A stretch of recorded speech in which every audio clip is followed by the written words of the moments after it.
आज हम लोग यहाँ पे करने जा रहे हैं 2021 का पेपर जो हमारे से पूछा गया था। तो शिफ्ट 1 और शिफ्ट 2 के कुछ क्वेश्चन हमारे पास है, लगभग 30 क्वेश्चन हैं। तो हम इसको 2 वीडियो में करने वाले हैं। So we are shooting the part 1, ठीक है। तो आते हैं फर्स्ट क्वेश्चन पे। जो क्वेश्चन पूछा हुआ था, एग्जाम में पूछा हुआ था कि जो स्मैक होती है, स्मैक कौन से प्लांट से ऑब्टेन करी जाती है, ठीक है। अगर हम बात करें स्मैक के लिए, तो स्मैक आप सबको पता होगा जनरली क्या होता है। इसको हम जनरली ब्राउन शुगर और इसी को क्या कहा जाता है, हेरोइन भी कहा जाता है। तो काफ़ी कॉमनली मिलता है ये। तो स्मैक जनरली जो होता है ना, आपको ब्राउन शुगर या हेरोइन, इसके लिए एक बहुत ही इंपॉर्टेंट प्लांट होता है जिसका नाम होता है क्या, पॉपी प्लांट। तो जो पॉपी प्लांट होता है बेसिकली यहाँ पे क्या होता है, कैप्सूल होता है। तो जो इसका कैप्सूल होता है, अनराइपन कैप्सूल, वहाँ से इसके लेटेक्स को निकाला जाता है और लेटेक्स से इसको प्योरीफाई करके, इस प्लांट का जो लेटेक्स होगा इसको प्योरीफाई करके बेसिकली स्मैक या फिर इसके डेरिवेटिव्स बनाए जाते हैं, ठीक है। तो नॉर्मल कॉमनली इसका नेम पूछा हुआ था। साइंटिफिक नेम आपको इसका याद रखना पड़ेगा, दैट इज अबाउट द पेपरबर्ड सोमनिफेरम, ठीक है। तो पॉपी प्लांट के नाम से कॉमनली इसको यूज किया जाता है, तो ध्यान रखेंगे इसका। जो नेक्स्ट क्वेश्चन है कि जो एड्स होता है, एड्स किस तरीके से स्प्रेड होता है, ठीक है। तो अगर हम बात करें बेसिकली हमारा जो एड्स है, आप सबको पता होगा it's the most complicated disease, ठीक है ना। जहाँ पे होता क्या है कि जो हमारा इम्यून सिस्टम होता है ये कॉम्प्रोमाइज हो जाता है, कोलैप्स हो जाता है। और इसको कोलैप्स करने के लिए, कॉम्प्रोमाइज करने के लिए कौन आता है, देयर इज अ वायरस जिसका नाम है HIV, human immuno deficiency virus. तो इसकी वजह से क्या होता है, जनरली ये जो हमारा एड्स एक सिस्टम, एक जो बीमारी है ये हो जाती है किसी पर्सन को, ठीक है। बाकी HIV के बारे में इसका जो लाइफ साइकिल वगैरह है ये आप लोगों को स्टडी करना पड़ता है, पढ़ना पड़ता है, तो पढ़ लीजिएगा उसके बारे में, ठीक है। थर्ड क्वेश्चन जो पूछा हुआ था कि जो स्पोरोजॉइड्स होते हैं, the term is called sporozoites. तो स्पोरोजॉइड्स बेसिकली कहाँ पर बनते हैं। तो स्पोरोजॉइड आप सबको पता होगा कि स्पोरोजॉइड जो है ना बेसिकली क्या कॉज करता है, it can cause the malaria, ठीक है। ये क्या कॉज करता है, बेसिकली मलेरिया कॉज करता है। एंड वी नो दैट कि जो जनरली आपका जो कॉजेटिव एजेंट होता है इसके लिए कौन होता है, प्लाज्मोडियम स्पीशीज होती हैं। और आपने पढ़ा होगा कि जो प्लाज्मोडियम वाइवेक्स है, प्लाज्मोडियम फैल्सिपैरम है, जो आपकी जो स्पीशीज है ना प्लाज्मोडियम की, इस स्पीशीज को अपना लाइफ साइकिल कंप्लीट करने के लिए 2 होस्ट की रिक्वायरमेंट होती है, ठीक है। अगर हम फर्स्ट होस्ट की बात करें तो इसको कहा जाता है मॉस्किटो, मॉस्किटो होता है। और सेकंड यहाँ पे क्या होता है, ह्यूमन होस्ट होता है। अब जनरली क्या देखा जाता है कि जो मॉस्किटो है ना हमारे यहाँ पे, मॉस्किटो के सलाइवरी ग्लैंड में बेसिकली ये जो इन्फेक्शियस प्लाज्मोडियम होता है जिसका नाम क्या है, स्पोरोजॉइट, ये होता है। तो क्वेश्चन पूछा हुआ था कि जो स्पोरोजॉइट कहाँ मिलेगा, तो ऑब्वियस सी बात है कहाँ मिल रहा है आपका, ये मॉस्किटो के सलाइवरी ग्लैंड में मिलता है ये।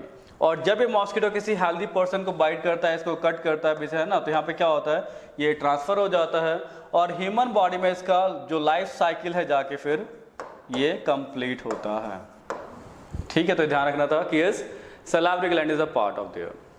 The next question, which disease is known as the Christmas disease? कि कौन से डिजीज को हम क्रिसमस डिजीज कहते हैं, ठीक है। तो जनरली क्या देखा जाता है, डिजीज है, द नेम इज हीमोफीलिया, ठीक है, याद होगा इसके बारे में, हीमोफीलिया। तो हीमोफीलिया जो है आपको कुछ तरीके का होता है, लाइक ए हीमोफीलिया होता है, बी हीमोफीलिया होता है और C type of haemophilia generally देखा जाता है। Haemophilia is a disease where the bleeding जो प्रोसेस है ये इनकम्प्लीट रह जाती है। तो पर्सन का जो ब्लड होता है जनरली वो फ्लो करता रहता है। हीमोफीलिया को ही अलग अलग नाम दिए गए थे, आप लोग को याद हो शायद। The one is royal disease, आप इसको रॉयल डिजीज कहते थे। इसी का नाम जो होता है क्रिसमस डिजीज भी रखा गया, बिकॉज जो आपका हीमोफीलिया था, पहले जिस पर्सन में इसको ढूंढा गया उस पर्सन का नाम क्रिसमस था, तो इस वजह से इसका नाम क्या पड़ गया, क्रिसमस डिजीज पड़ गया। इसी को आप क्या बोलते हैं, ब्लीडर्स डिजीज भी कहते हैं, बिकॉज पर्सन की जो ब्लीडिंग है वो यहाँ पे नहीं रुकती है, तो हम इसे सिंपली क्या बोल देते हैं, ब्लीडर्स डिजीज भी कहते हैं। तो हीमोफीलिया के कुछ नाम थे, royal, Christmas and the bleeder disease. तो पूछा हुआ था क्रिसमस किसका बीमारी का नाम है, तो हीमोफीलिया का नाम है। एंड स्पेसिफिकली बात करें तो कौन सा होता है आपका, हीमोफीलिया बी होता है, ठीक है बच्चों, क्लियर हो गया। फिर बात करते हैं नेक्स्ट क्वेश्चन का, that is about the which tissue is present in the blood vessel, कि ब्लड वेसल में कौन सा टिश्यू प्रेजेंट होता है। तो बहुत कॉमन सा क्वेश्चन था ये। It is about the squamous epithelial layer और सेल, कि स्क्वैमस एपिथेलियल सेल मौजूद होती है जो आपकी स्क्वायर शेप की होती है, जनरली पतली पतली सेल्स होती है, थिन होता है ना।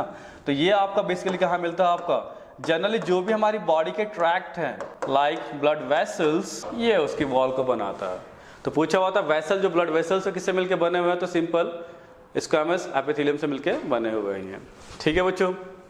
फिर अगर हम बात करें the case of next question था कि कौन सी अल्कोहलिक ड्रिंक है, ठीक है ना, जो अल्कोहलिक बेवरेजेस आते हैं, तो कौन सी ऐसी अल्कोहलिक ड्रिंक थी जो विदाउट डिस्टिलेशन बनी हुई थी। कुछ प्रोसेस होता है, आपने पढ़ा होगा, डिस्टिलेशन इज द प्रोसेस जहाँ पे हम क्या कहते हैं, अल्कोहलिक कंटेंट को ना बढ़ाते हैं। जैसे आपके जो अलग अलग ब्रांड्स आते हैं तो अल्कोहलिक कंपोजिशन अलग अलग होता है। तो पूछा हुआ था कि बेसिकली कौन सी ऐसी ड्रिंक आती है जो आपका विदाउट डिस्टिलेशन बनती है। तो जनरली क्या होता है कि जो हमारा प्रोसेस होता है यहाँ पे, जब जनरली जो हम फर्मेंटेशन करते हैं, ठीक है ना, तो फर्मेंटेशन के दौरान क्या होता है आपको पता होगा, इसमें हम यूज जिसको करते हैं वो है आपका ईस्ट। ठीक है, तो ईस्ट जनरली क्या करता है, जो आपका शुगर है इस शुगर को कन्वर्ट करता है अल्कोहल में, और जनरली 13% कॉन्सेंट्रेशन पे ईस्ट की पॉइजनिंग शुरू हो जाती है। ठीक है, तो जनरली क्या देखा है 13%, तो यहाँ पे ईस्ट जो है ना ये इनकी डेथ होने लगेगी। तो नेचुरली फर्मेंटेड बेवरेजेस जितने भी होते हैं वहाँ पे मैक्सिमम कॉन्सेंट्रेशन ऑफ अल्कोहल कितना होता है, 13% होता है। बट जो अदर ब्रांड्स होते हैं वहाँ पे क्या होता है, अल्कोहल कॉन्सेंट्रेशन आपका ये आपका 40 से लेके 80% तक हो सकता है। और इसके लिए हमें क्या करना पड़ता है, there is a process called distillation. हम यहाँ पर डिस्टिलेशन प्रोसेस करते हैं। ठीक है, अब पूछो क्वेश्चन है विदाउट डिस्टिलेशन, तो यहाँ पे क्या देखा जाता है कि अगर आप डिस्टिलेशन नहीं करना चाहते तो यहाँ पे क्या होगा, अल्कोहलिक कंटेंट आपका इससे ज़्यादा नहीं होता है। और आपके दो ब्रांड है, like the one is called the wine and beer, जिसके अंदर बेसिकली ये कॉन्सेंट्रेशन आपका कम रहता है। तो ये दो ऐसे प्रोडक्ट है जो आपके विदाउट डिस्टिलेशन बनते हैं। ठीक है बच्चों।